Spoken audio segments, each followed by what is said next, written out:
oyliklarimiz yaxshi. Ortopedik oyoq kiyimchalar qilamiz. Bu bolalarning oyoqini to'g'ri o'stirishga yordam qilib turadi. G'ijduvon tajribasi asosida mana tashkil etilgan 100% ichimlik suvi ta'minlangan.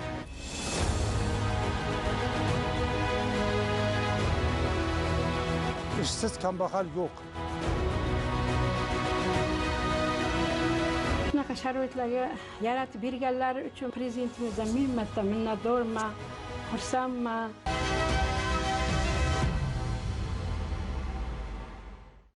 Kambag'allikdan farovonlik sari.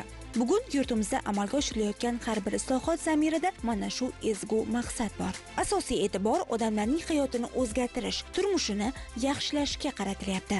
Islohotlar markazida esa jamiyatning qaynoq nuqtasi mahalla turibdi. Prezidentimiz joriy yilning 17-yanvar kuni kambag'allikni qisqartirishda yangicha yondashuvlar taqdimoti bilan tanishib, mas'ullarga kerakli topshiriqlarni bergan edi. Unga ko'ra, 2025-yilda 1,5 million aholi doimiy ishga joylashtiriladi. 2 milliondan ziyod fuqaro biznesga jalb qilinadi. Kichik tadbirkorlik loyihalariga 120 trillion so'm kredit ajratiladi. Xorijiy tajriba asosida 32 ta yo'nalishda yangi yondashuvlar joriy qilinadi. 300 ta og'ir mahallada umumiy quvvati 107 megavatli quyosh elektr stansiyalari ishga tushiriladi. Natijada 60 ta tuman hamda shahar kambag'allik va ishsizlikdan chiqariladi.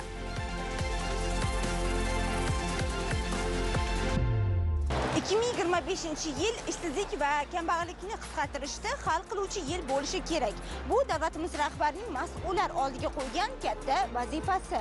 Va qayd etilishicha, joriy yilda qariyb 6,5 mingta mahallada yangi loyihalar ishga tushiriladi. 210 ming nafar aholi kambag'allikdan chiqariladi.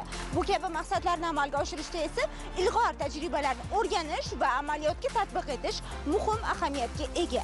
Biz ko'rsatuvimiz davomida sizga qisqa vaqtda yashil hududga aylangan, ya'ni ishsizlikdan, kambag'allikdan xoli hududga aylangan mahallalarning tajribalarini ko'rsatishga harakat qilamiz. Birinchi manzilimiz Jizzax viloyati Sharof Rashidov tumani Jizzaxlik mahallasi bo'ladi.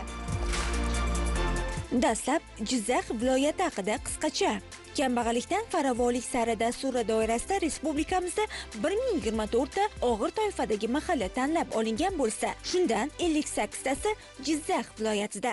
Davlatimiz rahbarining qarori bilan, demak, bugungi kunda mana shu yo'nalishlarning barchasini moliyalashtirish manbalari belgilab berilgan. Mana hozirning 1-may holatiga tijorat banklarimiz tomonidan qariyb 3 trillion so'mlik jami viloyatimizga kreditlar ajratilgan bo'lsa, undan 160 milliard so'mini bu oilaviy tadbirkorlik kreditlari tashkil qiladi.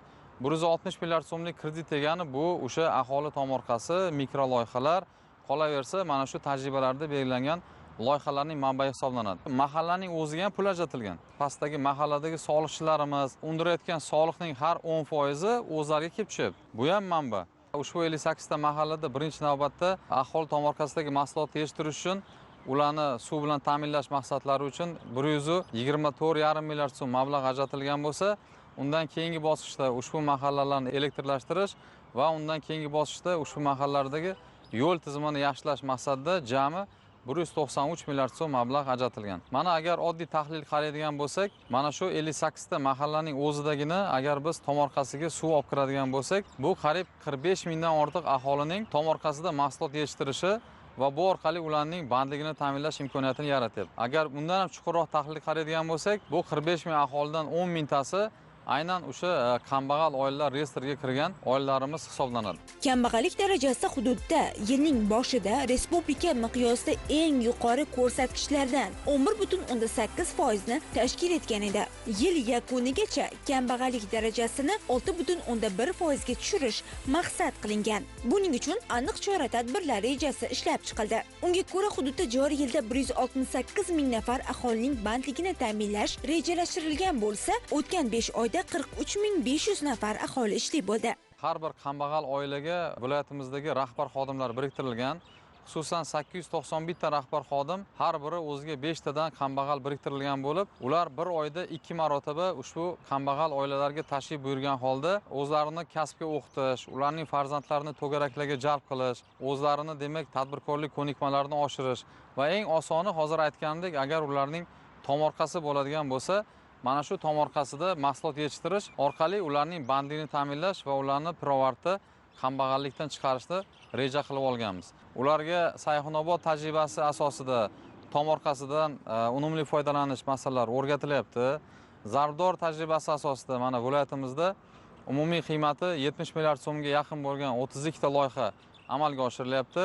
Uychi tajribasi asosida doimiy ravishda demak banklarimiz, tumandagi bizning vertikaldagi birinchi o'rinbosarlar, butun jamoamiz hammamiz tadbirkorlik subyektlari bilan uchrashyapmiz va ularning masalalarini tezkorlik bilan hal qilish choralarini ko'ryapmiz. Viloyatimizda hozir kunda 20 ming gektardan ortiq tomorqalarga ertaki mahsulotlar hammasi ekildi. Bu umumiy ko'rsatkichning demak 91-92% ni tashkil qiladi. Tomorqaning o'zida ham minglab odamlarning bandligi ta'minlanib kelinmoqda. Jizzax viloyatida 309 ta mahalla bo'ladigan bo'lsa, har birida bu yilda davlatimiz rahbarining qarorlariga asosan 40 tadan mikro loyiha amalga oshirish rejalashtirilgan va bu pirovardida bu yil 12 mingdan ortiq mikro loyihalar va 24 mingdan ortiq yangi ish o'rinlari demakdir. Sharof Rashidov tumani. Avval Jizzax tumani deb atalgan bu manzil prezident qaroriga ko'ra buyuk davlat arbobi yozuvchi shoir nomi bilan ataladigan bo'ldi. Jizzaxlik mahallasida Sharof Rashidovning xonadoni uy muzeyiga aylantirildi. O'zbekiston Respublikasi prezidenti Shavkat Miromonovich Mirziyoyev tomonidan Sharof Rashidovni 100 yilligini nishonlash qarori chiqqandan keyin butun bizning Jizzax xalqi, butun O'zbekiston xalqi bu qarordan juda ham mamnun bo'ldi. Shu qarorning ichida Sharof Rashidovni ona yurtida Sharof Rashidovga katta bir xiyobon yaratib, bu yerda Sharof Rashidovni haykallarni o'rnatish hamda o'zlari yashab kelgan mana shu uyni uy muzeyiga aylantirish qarori qabul qilingan. Bular hammasi oila a'zolari tomonidan topshirilgan. Mana shu shlapalarni hammasi o'zlariniki. Mana shu narsalar shu yerga olib kelingan. Shunday yaxshi qaror qabul qilindiki, uy muzeyi tashkil qilinib. Hozirgi kunda ko'p insonlar, ko'plari bilmagan. Hozir biz o'zimizning saytimizda ochdik, o'zimiz e'lonlab beryapmiz. Bu yerga juda ko'p odamlar kelyapti. Bugun bu yerga kelganlar ushbu maskanga kirmasdan ketmaydi. Bu manzil nafaqat muzey, balki ma'naviyat o'chog'i ham. Ya'ni yoshlarni harakatga undash, hayotini o'zgartirishga kuch beruvchi maskanga aylangan. Kutubxonaning ichiga sinf tashkil qilganmiz. Sinfga oxirgi smartfon doska qo'yganmiz. Bu doskada Sharof Rashidovning ijodlari haqida, bu yerda avtobiografiyalari haqida o'sha yerda filmlarimiz bor. Shu filmlardan qo'yib bolalar olib kelishyapti, bolalarning maktabda sinflarni o'qituvchilar bilan birga bizda mana ilmiy xodimimiz bor, birga ular dars o'tib, ularga tushuntirish olib boriladi. Ha, Sharof Rashidov uy muzeyi Jizzaxlik mahallasining tashrif qog'ozi. Endi asosiy mavzuga qaytsak, mahallada ishlab chiqarish, sanoat tez sur'atda rivojlanmoqda. Odamlar birni ikki qilishga o'rganyapti. Birgina misol. Azaldan asalarichilikka ixtisoslashgan Jizzaxlik mahallasida bugun asalni qayta ishlash ham yo'lga qo'yilgan. Masalan, mana bu asaldan hattoki Malayziya yetakchisi ham tatib ko'rgan ekan. Mana shu kichik sexda yiliga 100 tonna asal qayta ishlanadi desam, ishonasizmi? Shundan 10 tonnasi Xitoyga, Dubayga, Turkiyaga va shu kabi mamlakatlarga eksport qilinadi. Eng qizig'ini aytaymi? 50 tonna asal shu xonadon egalari, 50 tonnasi esa mahalladagilar tomonidan yetishtiriladi. Asli kasbim o'qituvchi, 62 yoshdaman. Meni rahmatli turmush o'rtog'im asalarichilik bilan shug'ullanardilar. Ham o'qituvchilik, ham oilaviy pudrat asosida ikkalamiz ham birgalikda o'qituvchilik qilib, bo'sh paytimizda asalarichilik bilan shug'ullanardik. Farzandlarim bilan birgalikda. Mana ikkita o'g'lim, Farhodjon hozir Zomin tog'larida asalarni boqadi, G'ayratjon o'g'lim savdo-sotiq ishlari bilan shug'ullanadi asallar. Biz asallarni boshlaganimizda oddiy asal chiqarardik-da. Bizi mahallamiz asalarichiligiga ixtisoslashgan, moslashgan mahallada. Mahalla raisimiz Odil akam juda ham yaxshi ishlab, bizlarga dam-badam kelib xavorib turadilar. Sizlarga nima yordam kerak mahalladan? Men shunga ham xursand bo'laman. Nima ko'mak kerak bo'lsa, bizlarga yordam beradilar. Prezidentimizga rahmat. Mana yaqin 7 yil ichida asalarichilik rivojlanish bo'yicha mana tadbirkorlikka keng yo'l ochib berdilar. Ana shuning uchun biz shundan ruhlanib, mana chet davlatlarga ham asalari eksport qilyapmiz. Xitoy davlatiga, Koreya, Malayziya, Dubay davlatlariga eksport qilamiz. Bundan tashqari respublikamizdagi barcha do'konlarga asal tarqatamiz. Hamma nechta viloyat bo'lsa, hammasida korzinkalarda asalimiz bor. Men bundan juda ham xursandman. Qayerga borsam, men zomin asaliman deb faxrlanib ayta olaman-da. Ular bizlarga shunchalik bizning zakasimiz ko'pki, boshqa o'zimizning mahallalarga mas yo bozorlarga olib chiqib sotolmaymiz asalimizni. Buyurtma qabul qilib, buyurtma asosida ishlaymiz. Mana yaqinda o'g'lim bilan kelinim Malayziyaga ko'rgazmaga borib kelishdi-da. Malayziya ko'rgazmasida Malayziyaning prezidenti ham ko'rib, bizda asalimiz tatib ko'rdilar. Men bundan juda ham xursand bo'ldim. Shunaqa sharoitlarga yaratib berganlari uchun men prezidentimizdan ming marta minnatdorman, xursandman. Yana ham ishimizning rivojlanishiga yordam beryaptilar. Asalni ketidan shunchalik obro' olayotganligimdan men xursandman. Biz hozir oddiy asaldan tashqari yong'oq mayizli asal, uni ichiga turshak qo'shamiz. Juda 6 xil, 7 xil mahsulotlar qo'shamiz. Buyurtmamiz juda ham ko'p. Imbirli, mana masalan o'zim har kun ertalab och qoringa imbirli, limonli asalni tayyorlab qo'yib ichaman. Allohga ming marta shukronalar bo'lsin, gripp bo'lmaymiz. Oilamizda hech qaysimiz gripp bo'lib, baynsada yotmaymiz. Mana asalning mo'jizasi. Ibn Sino bobomiz aytganlar, 1000 dardga davo asal, 7 xazinaning biri. Vaqtim qanday o'tganini bilmayman. Qo'limdan kelsa o'zim yordamlashaman. Bo'lmasa oldilariga kirib xabar olib, shular bilan ham suhbat bo'lib turaman. O'g'limga kuch, motivatsiya berib turaman. Dadang ishini sen davom ettirishing kerak. O'tan ishini davom ettirgan farzand hech qachon yomon bo'lmagan, qizim kam bo'lmagan. Bundan 7 yil oldin biz asallarni bozorlarga olib chiqib sotardik. Shu hozir ishimiz yaxshi qizim. Qayta ishlaganimizdan beriga shundan daromadimiz ham yaxshi. Oilamizda sharoitimiz yaxshilab oldik. Bolalarni, nevaralarimni o'qityapman. Mana yangi do'konlar ochdi, kelinim, gul do'konlar hammasi mana shu asalni ketidan, mehnatni o'rtadan. Asalni to mana shu xonadonga olib kelguncha ham juda ko'p qiyinchiliklardan o'tadi-da. Unga qarash kerak, vaqtida ovqatini berish kerak. Keyin asallarlar ham qanaqadir ularning ham grippi bor. Grippga chalinmaslik uchun dori-darmonlar beradi, ularni changlatasiz. Yoz paytlar ayni asalni sezoni bo'ladi. Asal olayotgan iyun, iyul, avgust oylarida yangi asallar olinadi, mayizga asallar. Oilada biz maktabdan ta'tilga chiqardik-da, ta'tilda men turmush o'rtog'im bilan birga yurardim-da. Qarashardim, asal ikkalamiz birga olardik. Farzandlarim ham o'sha yerda bo'lardi. Mehnati juda ham og'ir. Kunda qizigan paytda olishingiz kerak. Unga dori-darmon berishingiz kerak, vaqtida qarashingiz kerak. Yashillardan ramkalarni olib, ichlarini tozalab, vaqti-vaqtida qarab turmasangiz bo'lmaydi. Hamma narsaga hamda. Shunday qilib men bir 30 yildan ziyod 40 yilga yaqin shu asallarning ichida yuribman desam adashmayman qizim. Bir paytlar ishsiz, daromadsiz bo'lgan Jamila Qosimova bugun shu yerda tadbirkorlikni ham o'rgangan. Oilasiga baraka olib kiryapti. Qolaversa, asalning 1000 dardga davo, shifobaxsh xususiyatlari haqida soatlab gapirish mumkin. Mahallada shunaqa sex ochilganini xursandmiz. Hammamiz uyimiz yaqin, hamma sharoitlar bor. Oyliklarimiz yaxshi. Oilaviy ehtiyojlarimizni qoplayapmiz. Balalarimni kontrakt o'qitaman Toshkentda. Oddiy qadolashni bilardim. Hozir shu sexda nima apparatmi, nima qanaqa asal chiqsa hammasini bilaman. Endi ancha o'rganib ketganman. Tajribamiz oshib. Kelganimizda oddiy faqat bir xil asal edi. Hozir limonli, limon imbirli, yong'oq mayiz, Aralashmali asallar qadoqlaymiz, chet ellarga eksport qilamiz. Juda xursandmiz. Prezidentimizga rahmat. Shunaqa tadbirkorlarga yaxshi imkoniyatlar qilganlari uchun minnatdormiz. Mahallada asalni qayta ishlash yo'lga qo'yilgach, asalarichilikka qiziquvchi yoshlar soni ham ko'paydi. To'g'rida, bozor qidirib yurishmaydi, talab esa yuqori. Asalarichilik tadbirkorligi bilan shug'ullanish uchun mahallamda yoshlar yetakchisiga murojaat qildim va bizga faoliyatimizni kengaytirish uchun imtiyozli ravishda kredit olishga yordam berdilar. Shu kredit asosida 100 quti asallar oilasi bilan boshlagan bo'lsak faoliyatimiz hozirgi vaqtda 300 quti asallar oilasi mavjud bizda. Bizga eng katta yordam bo'lgan tomon bu mahallamizda asalni qayta ishlash sex tashkil etilgani bo'ldi.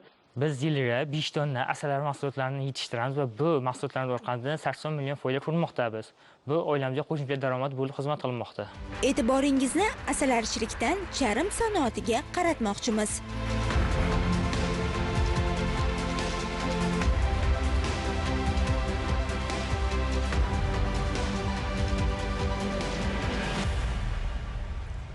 Siz tasvirda ko'rib turgan mana bunday oyoq kiyimlar qaysidir yirik bir korxonaning mahsuloti emas, balki Sharof Rashidov tumani Jizzaxlik mahallasining kichik bir sexida ishlab chiqarilyapti. Prezidentimizning aholiga ijtimoiy paketlarni taqdim etayotgani va mini loyihalarning qo'llab-quvvatlanayotgani sababli bugun tadbirkorlar mana shunday tadbirkorlikning noodatiy yo'nalishida o'z faoliyatini boshlamoqda. E'tiborlisi, ushbu sexda aynan yassi oyoqchalar uchun ham alohida yondashuv asosida mana shunday oyoq kiyimlar ishlab chiqarilyapti, albatta buyurtma asosida va bu yerda bir oyda 200 ta oyoq kiyim ishlab chiqarilsa, tadbirkorning o'ziga xomashyoga ketgan summa yoki ish haqqiga berilgan summadan tashqari sof foyda 25 million qolar ekan. Va yana bir tomoni, mana shu sexning faoliyati yo'lga qo'yilganidan keyin 7 nafar ishsiz yoshlar va mana shu sohaga qiziquvchi yurtdoshlarimiz shu yerda ish bilan ta'minlandi. Komil Jabborov bugun ota kasbini davom ettiryapti. Kichik sexda ishlab chiqarilayotgan oyoq kiyimlar nafaqat mahallada, balki butun tumanda ham qulayligi, sifatliligi va hamyonbopligi bilan mashhur. Bitta mana shunaqa oyoq kiyim ishlab chiqarish uchun qancha vaqt sarflaysiz endi? Kamida bir 3 soat vaqt ketadi. Tikib tayyorlab hammasini, ustilari bitgandan keyin qolipga tortiladi, chiroyli qilib. 3 soat vaqt ketsa, bir kunda nechta ishlab chiqarasiz bunaqa oyoq kiyimlardan? Har bitta ustamiz 6 tadan boshlashsa, hozir 5 ta ustamiz tikishadi, 30 ta chiqadi bir kunda. Qaysi bozorlarga olib chiqyapsiz? Bularni o'zimizning ichki bozorlarimizga beramiz. Sotuvchi magazinchilarimiz bor, ularga beramiz. O'zlari sotishadi. Bozorda yaxshi ketadigan variantlarni aytishadi bizga, o'shanga qarab tayyorlab beraveramiz. Har xil turda oyoq kiyimlar chiqaramiz, ortopedический, undan tashqari bunaqa har xil makaslar, kiyishga, yengil, yozgi, mavsumga qarab tayyorlab beraveramiz. Undan tashqari buyurtma asosida ham olamiz odamlardan. Ortopedический oyoq kiyimchalar qilamiz. Bu bolalarning oyoqini to'g'ri o'stirishga yordam qilib turadi. Ularning razmerlari aytiladi bizga, kelib o'lchab, ularning hammasini o'zlariga moslab tikib beramiz. Ancha yillardan beri ishlaymiz. Bizga ota kasbda bu hunar. Bog'imlar ham shu ish bilan shug'ullanganlar. Faqat bog'imlar maxsus tikib odamlarga berishgan. O'sha bozorlarda sotishgan. Biz endi buni rivojlantirib, yangi qoliplar olib, tufli, har xil oyoq kiyimlar chiqarishga qoliplar olib, buni rivojlantirib, turini ko'paytirganmiz. Hozir 15 xildan ziyod oyoq kiyimlar ishlab chiqaramiz. Mahallada mana shu kasbga, shu yo'nalishga qiziquvchilar ham ortib borayotgan bo'lsa kerak. Ha, ortib boryapti. Kelishadi, shogirdlikka oling deb kelishadi, videolari olamiz. Ish bilan ta'minlaymiz. O'zimizda ish bor, o'rganishsa yaxshi. Bitta oyoq kiyimimiz o'zi 11 xil narsa bilan bitadi. Koja, uni ichki astarli narsalari, ichiga qolib, har xil asbob uskunalardan foydalanib tayyorlab chiqarib beramizda. Prezidentimiz bugun mana shunday mahallalarda kichik ishlab chiqarish korxonalarini tashkil etish, mini loyihalarni qo'llab-quvvatlashga katta e'tibor beryaptilar-da. Turli ijtimoiy paketlar taqdim etilyapti, imtiyozli kreditlar berilyapti. Siz ham foydalanyapsizmi bu imkoniyatlardan? Ha, bu imkoniyatlardan yaxshi foydalanib, ancha mashinkalar olganmiz. Ishlab chiqarishni qo'lda qilinadigan narsalarni apparatlar olib, tezlashtirib, foydalanib ishlatyapmiz. Imtiyozli kredit olganmiz. Yana bitta olish niyatimiz bor. Kengaytirib, ikkinchi etabiga olib, qo'lda kesamizda hozir ko'jalarni. O'shani apparatda bichadigan apparat olmoqchimiz. Shu 10 tonnali. O'shanda bichib tezlashtiradi ishimizni. Yanada ko'proq oyoq kiyim chiqadi. Hozir 30 ta chiqadigan bo'lsa, keyin 50 ta, 60 taga rivojlanib ko'paytiraveramiz. Muhimi, Komil akaning faoliyati ko'pchilik yoshlarni ham qiziqtirib qo'ygan. Ustoz shogird an'anasi asosida sexda hunar o'rgatish ham yo'lga qo'yilgan. Ahamiyatlisi, usta kosiblar faoliyat yuritayotgan ushbu binoda g'ijduvon tajribasi asosida ish tashkil qilinmoqda. Ikkinchi qavatda oyoq kiyim ishlab chiqarilayotgan bo'lsa, birinchi qavatda gulqog'ozlar tayyorlash yo'lga qo'yilgan. Yurtboshimizni har bir viloyatlarga tashrifi chog'ida albatta sanoatni rivojlantirish bo'yicha juda ko'p topshiriqlar berilyapti. Mana bugungi kunda biz ham Jizzaxlik mahallamizda sanoatni rivojlantirish bo'yicha, ya'ni biz G'ijduvon tajribasi asosida mana tashkil etilgan, ana yuqorida poyabzal ishlab chiqarish sexi tashkil etganmiz va mana pastki qavatida supermarket bilan mana bu yerda gul qog'ozlar yopishtirish sexidamiz. Bugungi kunda sanoatni rivojlantirish bo'yicha bir qator ishlar mahallamizda yo'lga qo'yilgan. Xitoydan keltirilgan dastgoh olib kelib, bugungi kunda mana shu yerda 7 nafar ishsiz fuqarolarning ish bilan bandligi ta'minlandi. Bugungi kunda muhtaram yurtboshimizni mana shu tashabbusi bilan berilayotgan imkoniyatlardan bugun tadbirkorlarimiz keng ko'lamli foydalanmoqda. Nafaqat chorvachilik, parrandachilik yoki boshqa sohalarda, yo asalarichilik sohasida bizning mahallamizda ham ishlab chiqarishga, sanoatga ham juda katta e'tibor qaratilib, bugun mahallamizda ishsiz fuqarolarimizni bandligini ta'minlash maqsadida mahallamizda 60 ga yaqin mikroloyihalar yaratildi. Bugungi kunga qadar 180 nafar fuqaroning o'zini o'zi band qilish hisobiga bandligi ta'minlandi. Kichik ishlab chiqarish mini sexlari tashkil etdik. Oilaviy tadbirkorliklar faoliyati yo'lga qo'yildi. Prezident qaroriga ko'ra, kambag'allikdan farovonlik sari dasturida nafaqat aholining bandligini ta'minlashga, balki odamlarning sifatli ta'lim, tibbiy xizmatdan foydalanishlari uchun munosib sharoit yaratish, yo'l infratuzilmasini yaxshilash, aholiga har tomonlama qulay muhitni ta'minlash bo'yicha aniq topshiriqlar asosida tizimli ishlar qilinyapti Jizzaxlikda.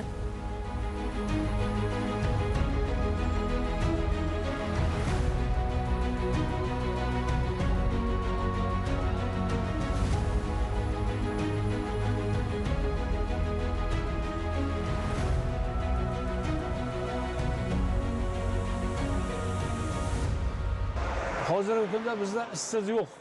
Hozirgi kunda mahallamizda juda ishlarimiz ham qizg'in ketyapti. Kambag'alchilikni oldini olish ustida ishlayapmiz, qayta muammolar o'rganib borilyapti baribir.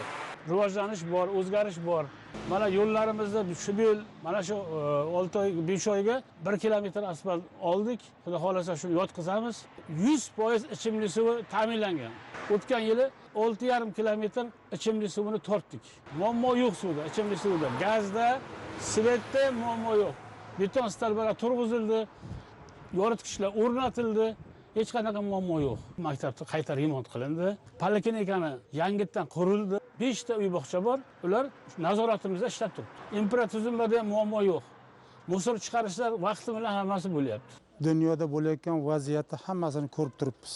Prezidentimiz kecha kunduz tinmasidan harakat qilib, davlatlarga borib, shular bilan ahil munosabatda bo'lib, mana shu yurtimizga, elimizga qanday investitsiyalarni kirgizib kelyaptilar. Mana hozirgi kunda mana shu elimizda, xalqimizda, yurtimizda mana shunaqangi tadbirkorlik ishlari avj olib rivojlanib bormoqda. Kerak bo'lsa vaqti kelganda gaz, svet, suv muammolari ijobiy hal bo'lmagan edi. Mana bugungi kunga kelib svetimiz ham, gazimiz ham, suvimiz ham, mana yo'llarimiz ham ravon bo'lib turib, mana shu hamma tomonlama rivojlanib boryapmiz. Bo'layotgan ishlarning hammasini boshida yurtboshimiz turibdi. Birov aytaylik, mebel qilsa, yon qo'shnimiz boshqa hunarmandchilik band bo'lib turib, o'zlari ta'minlab, hattoki qo'ni-qo'shnilarini, farzandlarini ishga olib, bularni ish bilan ta'minlab, mana shu yaxshi ishlarni boshida turibdi hammalari. Ishsiz kambag'al yo'q. Hammasi o'zi bilan o'zi shu qo'ni-qo'shnisi, aka, og'aynilari bilan birgalikda faqat yaxshilik tomonga o'zgarib boryapmiz. Odamlarning hayotdan, turmushidan rozi bo'lishiga qaratilgan islohotlar mana shunday o'zgarishlar, yangiliklarga eshik ochyapti. Aholini qiynayotgan ko'p yillik masalalar yechim topmoqda. Pirovard natijada esa har bir xonadonda farovon turmush ta'minlanyapti.